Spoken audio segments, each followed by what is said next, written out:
So here we are in part 4 or 5 of the Ensoniq Mirage stereo output. I can't exactly remember which part it is.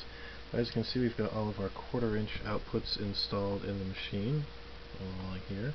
It kind of looks like a confusing mess of wire right now because I don't have any different colored wire, just this yellow 20 gauge stuff, but it'll work pretty well. We've got our 4 right-hand audio lines here, and our 4 left-hand audio lines here, and then each of these will be soldered to its respective resistor that we did in part 3, I believe.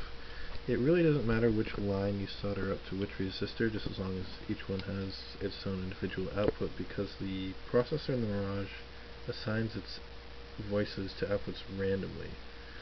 So if you were to say hit an E or a C or any note 8 times in a row, it basically just cycles through the chips as it cycles through the voices. And if you put it in the monophonic mode, I believe it just plays out of voice 1. But don't quote me on that because I have no way of testing until I actually get everything hooked up and I'm able to do it. Anyway, that's all we have for now. One more thing. I covered this a bit in the last step, but here is our audio output, labeled analog out J12 on our main board, and all those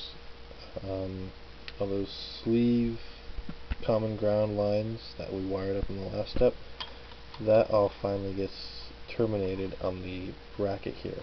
I'll get a screwdriver here so I can indicate it. There's a little metal bracket right here on the left hand side of the output, and you just solder your last little piece of output on the sleeve of your last jack.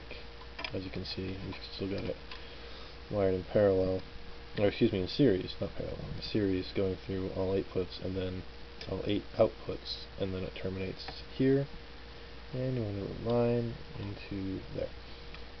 Anyway, that's all for now, and we'll go on to the next step shortly.